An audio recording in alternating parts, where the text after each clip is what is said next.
اس سے پتہ چلتا ہے کہ بھائی اگر آپ بالکل مطمئن ہو گئے نا, آپ کو ترقی مل رہی ہے اور پیسہ بھی آ رہا ہے, عزت بھی مل رہی ہے, شہرت بھی مل رہی ہے, اور حرکتیں آپ کی ٹھیک نہیں ہیں, تو کسی خوش فہمی میں مبتلا ہونے کی چندہ ضرورت نہیں ہے. سب سے پہلے فوکس کرنا ہے حرکتوں کو, اس کے بعد حرکتیں بھی ٹھیک ہیں آپ کی, فٹ فاٹ, گناہ سے بھی بچنے کی توفیق مل رہی ہے, پھر نعمتیں مل رہی ہیں دنیا کی نعمتیں, تو اللہ کا شکر ادا کرو, مگر تھوڑا سا خوف رکھو کہ کہیں ڈھیل نہ ہو. امید ہے کہ ڈھیل نہیں ہوگی, یہ اللہ کی نعمت ہی ہوگی, لیکن آپ نے پھر بھی ڈرنا ہے کہ کہیں ڈھیل نہ ہو, کیونکہ اللہ کو اترانے والے لوگ پسند نہیں ہیں, اللہ کو دعویٰ کرنے والے لوگ پسند. ان اللہ لا يحب من کان مختالا فخورا, قرآن کے الفاظ دیکھو کہ اللہ تعالیٰ کو تکبر کرنے والا اور شیخیاں بھگارنے والا پسند نہیں ہے. شیخیاں بھگارنا کسے کہتے ہیں؟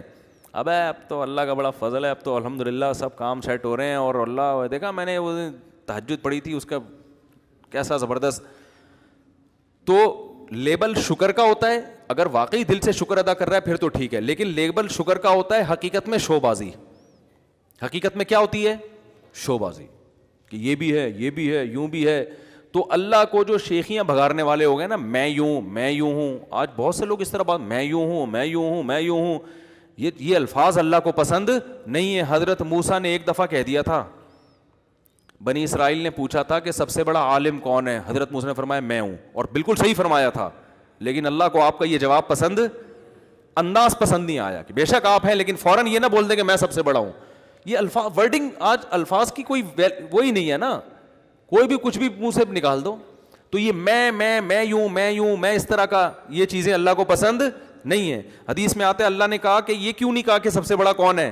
اللہ ہے, پھر اللہ نے مجھے علم دیا ہے, ایسے الفاظ. تو اللہ نے خضر علیہ السلام سے ملاقات کروا دی کہ کچھ باتیں ہم نے ان کو بتائی ہیں جو آپ کو نہیں بتائیں,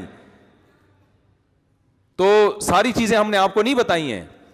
تو اللہ کو یہ شیخیاں بھگارنا, تکبر کرنا, میں یوں ہوں, میں اتنا بڑا فنٹر, یہ جو فنٹر گیری ہے یہ اللہ کو بالکل بھی پسند نہیں ہے. تو استدراج کا مطلب جب بھی کوئی نعمت ملے تو شکر بھی ادا کرو, ساتھ میں تھوڑا سا خوف بھی رکھو کہ یار سارے کام ہی ٹھیک ہو رہے ہیں, ایسا نہ ہو کہ میرے اندر کوئی فالٹ ہو اور اللہ اس کا انتقام لے رہا ہو مجھ سے. تو یہ ڈر کا فائدہ کیا ہوگا؟ دو فائدے ہوں گے. ایک, عمل میں اور محاسبے کا موقع ملے گا کہ غور کرے گا واقعی میں ٹھیک بھی ہوں کہ نہیں ہوں. ایسا نہ ہو کہ میں اپنے آپ کو ٹھیک سمجھ رہا ہوں اور اس ٹھیک سمجھنے میں غلطی پر ہوں. ہو سکتا ہے میرے اندر کوئی فالٹ ہو جو میرے سامنے نہ, اس فالٹ کی وجہ سے نعمتیں مل رہی ہوں.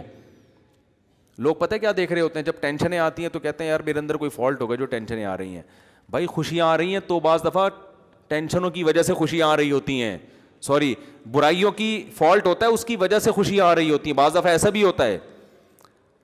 تو ایک فائدہ تو یہ ہوگا کہ جب آپ یہ سمجھو گے کہ یہ ڈھیل ہے تو آپ کے کو اپنی برائیوں کے احتساب کا موقع ملے گا. دوسری بات یہ کہ آپ چوڑے نہیں ہوگے, تھوڑا سا ڈر رہے گا نا, تو جس کے دل میں تھوڑا سا خوف ہوتا ہے وہ چوڑے میں بولو نا یار نہیں آتا. دیکھو ایک سونے کی گھڑی پہن کے کوئی گھوم رہا ہے, اگر اسے خطرہ نہیں ہے نا, کوئی بھی نہیں چھینے گا, کوئی بھی ڈاکہ نہیں ڈالے گا, تو ایسے گھما کے دکھائے گا اور چوڑے میں آ جائے گا. وہ غریبوں کو اور زیادہ دکھائے گا, نیچا دکھائے گا ان کو کہ تم کیا پہنا ہوا ہے تم نے یار, یہ کوئی پہننے کی چیز ہے.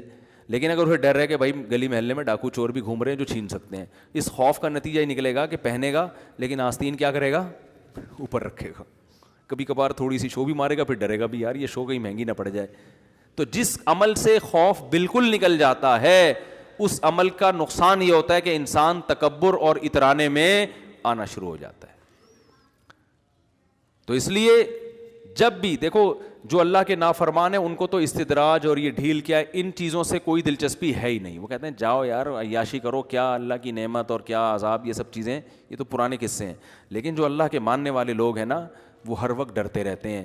الایمان بین الخوف والرجاء, کہتے ہیں ایمان امید اور خوف کے درمیان میں. تو جو بھی نعمتیں ملے تھوڑا سا ڈرتے بھی رہا کرو اس سے, اللہ کہ اللہ تعالیٰ کو تکبر کرنے والا اور شیخیاں بھگارنے والا پسند نہیں ہے. شیخیاں بھگارنا کسے کہتے ہیں؟ ابے اب تو اللہ کا بڑا فضل ہے, اب تو الحمدللہ سب کام سیٹ ہو رہے ہیں, اور اللہ دیکھا میں نے وہ تہجد پڑھی تھی اس کا کیسا زبردست. تو لیبل شکر کا ہوتا ہے, اگر واقعی دل سے شکر ادا کر رہا ہے پھر تو ٹھیک ہے, لیکن لیبل شکر کا ہوتا ہے حقیقت میں شو بازی. حقیقت میں کیا ہوتی ہے؟ شو بازی, کہ یہ بھی ہے, یہ بھی ہے, یوں بھی ہے. تو اللہ کو جو شیخیاں بھگارنے والے ہو گئے نا, میں یوں ہوں, آج بہت سے لوگ اس طرح بات, میں یوں ہوں, میں یوں ہوں, میں یوں ہوں, یہ الفاظ اللہ کو پسند نہیں ہے. حضرت موسیٰ نے ایک دفعہ کہہ دیا تھا, بنی اسرائیل نے پوچھا تھا کہ سب سے بڑا عالم کون ہے, حضرت موسیٰ نے فرمایا میں ہوں, اور بالکل صحیح فرمایا تھا. لیکن اللہ کو آپ کا یہ جواب پسند, انداز پسند نہیں آیا, کہ بے شک آپ ہیں لیکن فوراً یہ نہ بول دیں کہ میں سب سے بڑا ہوں. یہ الفاظ ورڈنگ, آج الفاظ کی کوئی وہی نہیں ہے نا, کوئی بھی کچھ بھی منہ سے نکال دو. تو یہ میں یوں, میں اس طرح کا, یہ چیزیں اللہ کو پسند نہیں ہے. حدیث میں آتا ہے اللہ نے کہا کہ یہ کیوں نہیں کہا کہ سب سے بڑا کون ہے؟ اللہ ہے, پھر اللہ نے مجھے علم دیا ہے, ایسے الفاظ. تو اللہ نے خضر علیہ السلام سے ملاقات کروا دی کہ کچھ باتیں ہم نے ان کو بتائی ہیں جو آپ کو نہیں بتائیں, تو ساری چیزیں ہم نے آپ کو نہیں بتائی ہیں. تو اللہ کو یہ شیخیاں بھگارنا, تکبر کرنا, میں یوں ہوں, میں اتنا بڑا فنٹر, یہ جو فنٹر گیری ہے یہ اللہ کو بالکل بھی پسند نہیں ہے. تو استدراج کا مطلب جب بھی کوئی نعمت ملے تو شکر بھی ادا کرو, ساتھ میں تھوڑا سا خوف بھی رکھو کہ یار سارے کام ہی ٹھیک ہو رہے ہیں, ایسا نہ ہو کہ میرے اندر کوئی فالٹ ہو اور اللہ اس کا انتقام لے رہا ہو مجھ سے. تو یہ ڈر کا فائدہ کیا ہوگا؟ دو فائدے ہوں گے. ایک, عمل میں اور محاسبے کا موقع ملے گا کہ غور کرے گا واقعی میں ٹھیک بھی ہوں کہ نہیں ہوں. ایسا نہ ہو کہ میں اپنے آپ کو ٹھیک سمجھ رہا ہوں اور اس ٹھیک سمجھنے میں غلطی پر ہوں. ہو سکتا ہے میرے اندر کوئی فالٹ ہو جو میرے سامنے نہ, اس فالٹ کی وجہ سے نعمتیں مل رہی ہوں. لوگ پتہ ہے کیا دیکھ رہے ہوتے ہیں, جب ٹینشنیں آتی ہیں تو کہتے ہیں یار میرے اندر کوئی فالٹ ہوگا جو ٹینشنیں آ رہی ہیں. بھائی خوشیاں آ رہی ہیں تو بعض دفعہ ٹینشنوں کی وجہ سے خوشیاں آ رہی ہوتی ہیں, سوری برائیوں کی فالٹ ہوتا ہے اس کی وجہ سے خوشیاں آ رہی ہوتی ہیں, بعض دفعہ ایسا بھی ہوتا ہے.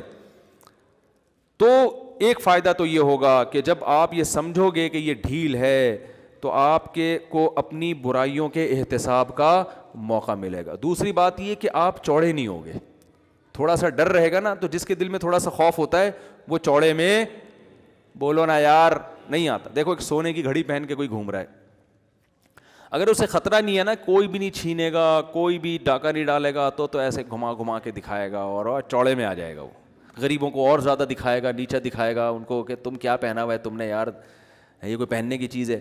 لیکن اگر اسے ڈر ہے کہ بھائی گلی محلے میں ڈاکو چور بھی گھوم رہے ہیں جو چھین سکتے ہیں, اس خوف کا نتیجہ ہی نکلے گا کہ پہنے گا لیکن آستین کیا کرے گا, اوپر رکھے گا.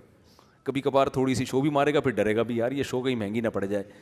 تو جس عمل سے خوف بالکل نکل جاتا ہے اس عمل کا نقصان یہ ہوتا ہے کہ انسان تکبر اور اترانے میں آنا شروع ہو جاتا ہے.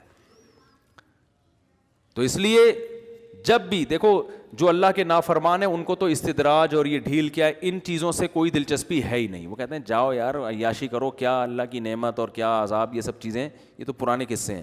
لیکن جو اللہ کے ماننے والے لوگ ہیں نا وہ ہر وقت ڈرتے رہتے ہیں. الایمان بین الخوف والرجاء, کہتے ہیں ایمان امید اور خوف کے درمیان میں. تو جو بھی نعمتیں ملے تھوڑا سا ڈرتے بھی رہا کرو اس سے.